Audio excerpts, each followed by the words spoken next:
It's Thursday morning. Happy Thursday, everybody. I'm Theron Peck, Mr. Grass.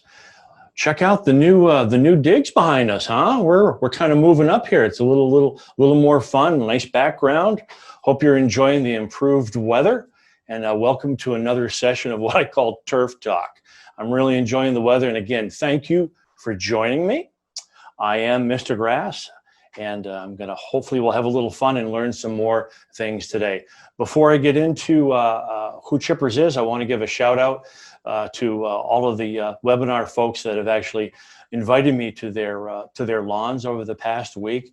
It's really fulfilling and satisfying for me to be able to answer questions on the Q&A or the write-ins, and then actually meet you and give you some advice. Kathy, Jay, I can think of you two right off the bat. So I really appreciate your support, and hopefully we can all get your lawns looking better. So I am, again, Theron, part of Chippers. Who is Chippers? Chippers Inc. Go to chippersinc.com. We are your greenscape company. We're about everything living outside, everything about your world outside, gardens, trees, turf, of course, plants, flowers, gardens, all that kind of good stuff. So we're going to focus on lawn stuff, of course, every Thursday. But again, chippersinc.com, a lot of resources there. You can find out who we all are. And you can also email me at turf@chippersinc.com if you've got any questions. And also we have a live Q&A that's going while we're live, and I can answer questions live. And I also have questions that you folks all submitted to me over the last week. So with that, let's talk about what's been going on with lawns. So we're going to hit slide 1 here, and we're going to talk about drought. Lawns have been obviously extremely dry. And the picture that you're seeing is that of a septic system where the soil actual depth is shallow compared to the surrounding. If you look at the picture closely, you can actually see the definition of where the sandy leach field is compared to the true depth of the surrounding lawn or the original grade. So what has happened, and this has been going on for a good 2.5 months, is these kinds of areas are predisposed to a lack of rain and heat and tend to go tan and brown first. Now, this kind of drought stress generally will recover over time. Again, it depends on how long it's looked like this. And there has been damage that has occurred on certain lawns, even in these kinds of situations. So the next picture that I'm going to show you is going to be a lawn that has endured a lot of drought and a lot of heat stress, and it has thinned out.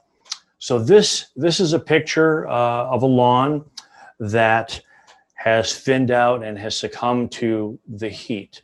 Certain grasses have essentially died, and the more drought tolerant grasses that remain behind there are still alive.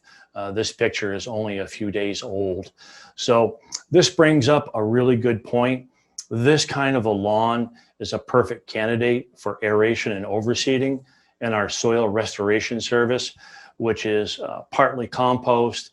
It's also partly, it's a product called biochar. It's a real carbon-based thing, and it improves the soil quality. It's also inoculated with 4 types of bacteria, which turf likes. So what we're trying to do is we're trying to invigorate the soil biology as well as add some organic matter.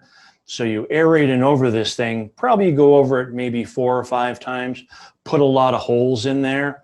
Then you put down the soil restoration service as a kind of a preparation, and then you overseed with more drought tolerant turf. We don't want to put shade turf here or just any kind of regular grass. We want to go for some really hybrid drought tolerant turf grasses that will then survive when this happens again, because the way the weather is going, I see this as a trend that's going to continue with our summers. They seem to be getting hotter and drier, even in New England. We're not Arizona yet, but we certainly are dry in locations. So this is a lawn that is a perfect candidate for aeration and overseeding. If there was no grass there and that was all brown, that would be more of a renovation. Unfortunately, Chippers does not do renovations or lawn repairs in that regard, but we have lots of folks that we work with that I'm happy to provide their contact information. If this was all dead, I would not recommend aeration and overseeding, but more of reloaming and a repair, a lawn repair. So hopefully that helps give you a little bit more information on that. There's a lot of folks out there that have this kind of damage right now. And the more we move into September after Labor Day and so forth, the more it'll become apparent what grasses have expired and what ones will recover. Next slide is going to be grubs. So there's a lot of white grubs. There's about 6 or 7 varieties in New Hampshire. And right now, they're small. You can see them. Of course, a lot of the lawns are brown, and normally I would say, well, just look for the brown areas in your lawn. Well, everybody has brown areas to some degree. So what you would be looking for if you had active grubs, and they would be about this size or a little bit smaller, as they keep eating through the fall, they get bigger and bigger. And then in November, they're going to go down below the frost line and hibernate. And then next spring, the adults are going to come back up. They're going to keep eating, and then they're going to turn into adult beetles, rose chafers, Japanese beetles, May, June, but all kinds of different beetles happening from, May, June, July, and August. And that's the adult, and then the cycle starts all over again. So how do you identify these little buggers? Well, you have to look for brown areas. And generally, if you have grubs, you're going to have what I call secondary predators. Crows, skunks will be tearing the lawns because they have a really good nose there in order to recognize where grubs are. Just because your lawn's brown doesn't mean that you have grub issues.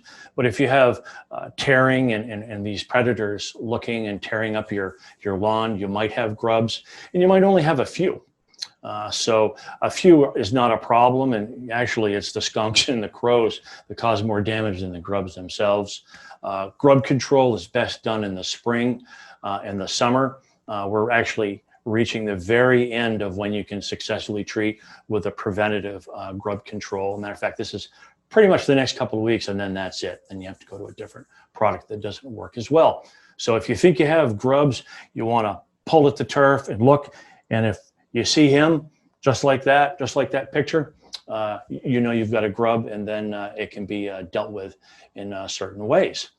Now, what does widespread grub damage look like? Well, this next slide is going to show you a prior job that I was brought in on where it was a massive grub infestation, and you can see the turf grass is all like torn up, and the crows were eating it. We're just going crazy, and this had to have a very special treatment done to it. And this is a hardcore case of grub damage, but it certainly does illustrate how devastating grubs can be. So far this summer, I've only seen a few, and I've only seen a few chinch bug damaged lawns. But I suspect as we continue with this dry weather, we'll be brought in on more lawns that we think may be drought damage, but may very well have insect damage, such as that. As far as next Monday, I just wanted to let you know before I forget, I've got a new blog post coming out on the 24th. It will be, I believe, automatically sent out to all of our client base. If you're signed up for that, you'll get it. It'll also be posted on Facebook.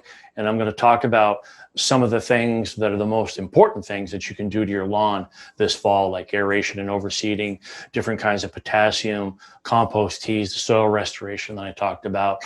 And some of these things you can certainly do yourselves, or you could hire us, of course, to look at it and see if we could help you out as well.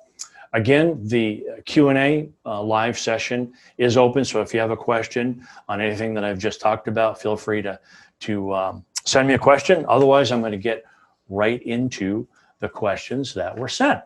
So this is a really common question. I should probably post it on the blog sometime or our website. Jim asked me, what's the best mowing height? Well, I visited 7 lawns yesterday, and out of the 7, 5 of them were cut too short. And so Why is cutting the lawn bad? Well, when you cut your lawn 1.5 inches or 2 inches, it should be cut at 3 inches. And the reason for that is it keeps the soil cooler, it promotes deeper rooting, and it just stresses out the lawn the shorter you cut it. So especially at this time of the year with it being dry. So anytime during the summer, June, July, August, first part of September, 3 inches should be the cutting height. When your first cut in the season can be 1.5 inches, and your last cut in November generally for our market area can be 1.5 inches or so when you're finishing up the year. But that's it. After that, your mower blade, your deck should be at least at 3 inches. Some folks even go 3.5, 4, as well as not mowing your lawn when it's hot and dry. I've met people that haven't mowed their lawn in a month, and it's given them time to do other more fun things than mow their lawn. But hopefully things will get a little rain here in the future. So thank you, Jim, for that question. By the way, I have a mowing magnet. I've been giving those out. If you want one, we're happy to mail them to you. So you can email me at turf@chippersinc.com. Happy to send you a mowing magnet. It's got some little funny items on as far as what's too short and what's too high for a lawn. Bob asked, when is the best time to do lawn repairs? Well, I got into that at the beginning of the webinar. Really, fall is the best time. Warm soil, crabgrass is dying, annual weeds are dying. And generally we get, fog, dew, in the morning. I know there was a lot of fog in the Upper Valley this morning. And also generally there's rainfall. Generally there's rainfall in autumn. So that helps with any kind of seeding that goes on. So the fall is the best time to do seeding. You can in spring, but it can get dicey depending on how quickly it warms up. So fall is the best time to do renovations. I have an anonymous question. Figure we'll just go to a live one right away. Can I see the blog on the Chippers website? Yes, the blog is actually, the blog posts are actually integrated into our website. So it's not like a separate deal, and you can just go and click, and I believe you go down to the bottom, and there's different kinds of tabs, and you can see where they're posted. And generally, it's the most recent one, I believe, to the far left, and then it goes in order, and they're, of course, archived. So the Chippers Inc. website is, again, a great resource for not just lawn things, but everything in terms of plant health care and gardening and so forth. So great question. Thank you, Anonymous. Christine asked, when's the best time to spray weeds? Well, I have touched on this question in the past. It's a very common question. Fall is the premier time to spray for weeds.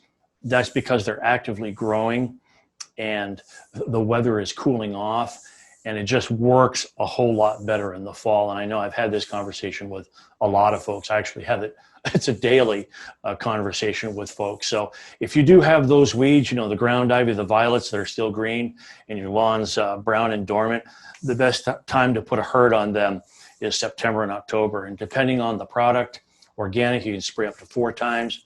And with our conventional products or some of the traditional products, you can spray 1 to 4 times, again, depending upon the weed that you're trying to reduce and thin out. Fall is by far the best time to control weeds.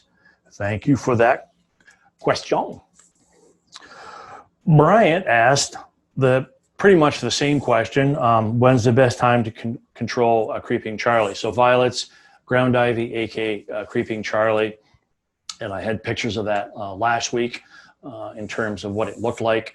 Fall is the best time to control Creeping Charlie. It's a very aggressive weed, low growing, and it thrives when grass doesn't.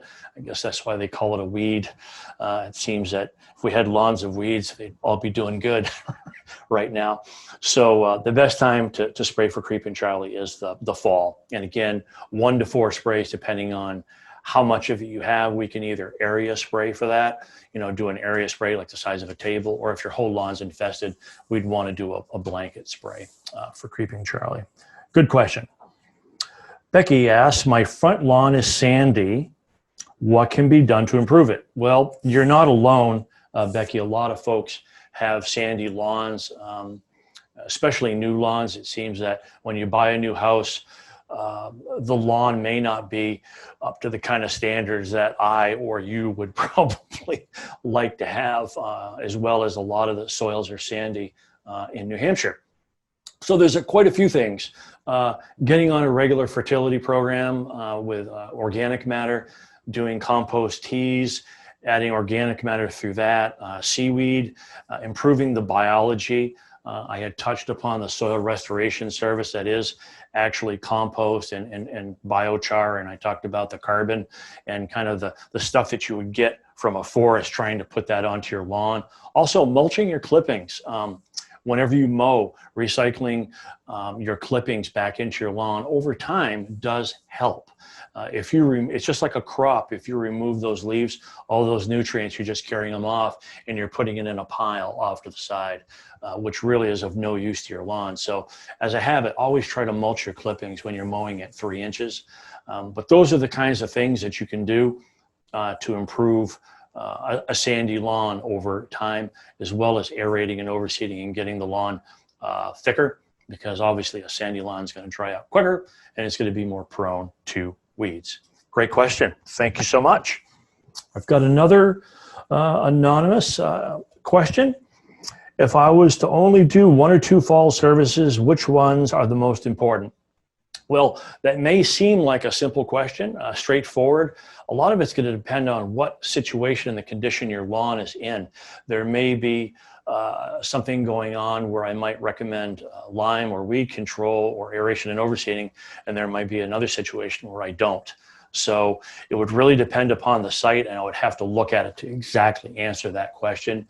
Generally speaking, though, if I was going to go broad brush general, aeration and overseeding being done in the August, September, October timeframe is probably the single most important thing that you can do, as well as backing that up with any kind of fertility program, like our traditional fertilizer, which is half organic and half conventional fertilizer, blended together. You're adding organic matter and you're providing fertilizer to the lawn. So those are 2 really basic broad brush treatments that I would say, without seeing your lawn, is the most important.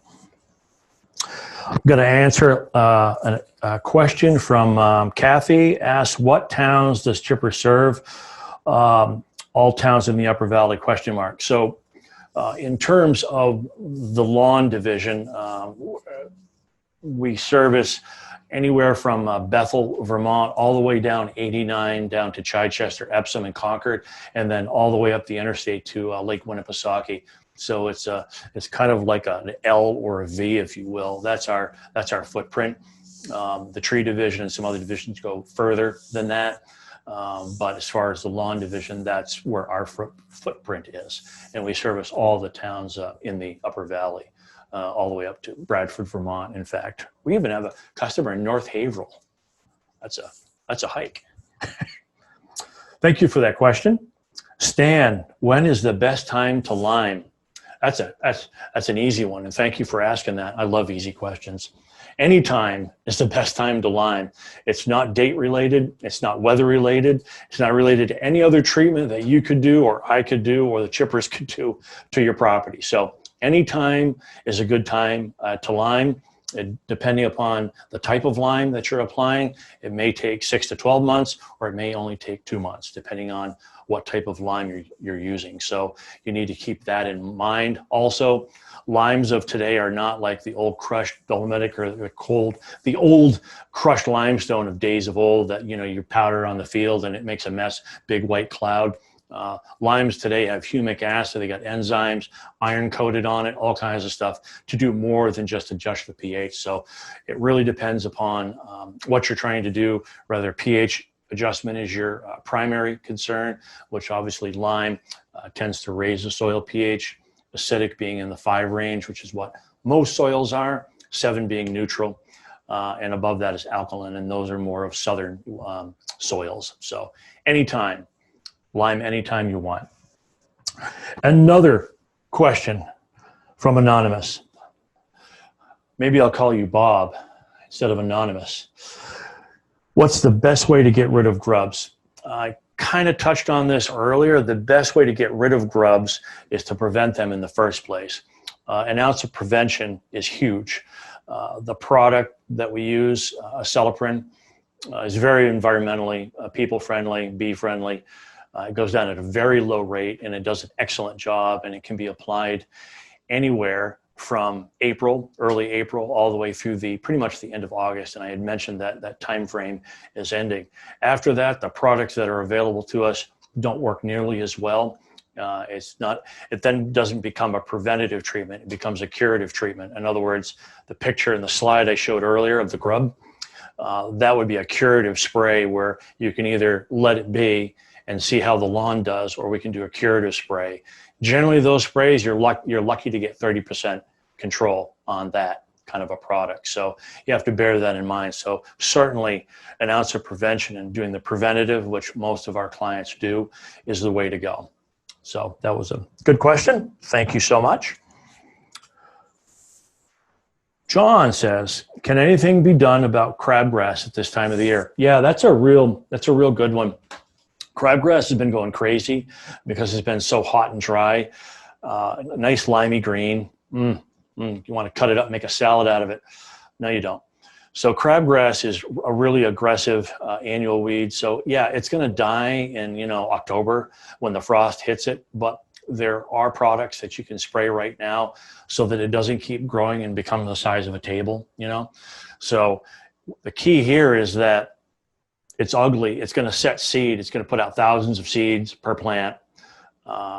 So spraying it now will knock it back and really do a great job. The spray that we have, you can see the results in about 7 to 10 days. And it's amazing. The older the plant gets, the better it works in terms of this time of the year. And that's good for a couple of reasons. One, you don't want more crabgrass seeds in your lawn. And two, if you're going to do aeration and overseeding, or you're trying to do some other restorative work to your lawn, you don't want the crabgrass in the way because it's just going to be bulky, nasty, limey green grass all over the place. So when you knock it all down and it stops growing, it turns purple black, then you get to kind of see what grasses you still have in your lawn, and it's easier for us to do restorative work, or even for you. So generally a preventative in the springtime is the way to go, but with this year the preventative wore out late July, and in lawns, of course, that didn't get that treatment, it became an all-out crabgrass fiesta. The stuff is everywhere, all over the place. So anytime to spray now until probably early September, it's worth it to at least consider it for crabgrass. Great question. Great question. Lori has a new lawn that's 90% crabgrass. I'm sorry. 6% clover. Again, kind of sorry. At least it's clover. And approximately 4% grass. Alrighty then, please advise. So you're not alone in that kind of a situation. What I will say is that when you look at a lawn and you see a lot of crabgrass, what you're not seeing is the underlying turf grass, and you might think it's only 4% grass, but you might have a lot more than that. My consideration here would be to spray the crabgrass so that you actually can see the underlying grass, and it will also suppress the clover. Again, depending on how big the lawn is and how much actual grass you do have. If you have 4%, you probably want to do a renovation. But if it's more than that, you might be able to aerate and overseed this fall and get yourself into a better shape for next year, so that you can put down a pre-emergent in the springtime and keep at least the majority of the crabgrass at bay, and then perhaps do again another aeration and overseeding or a touch-up in the springtime. So that's what you would do in that kind of situation. Broad brush, again, without me looking at the lawn.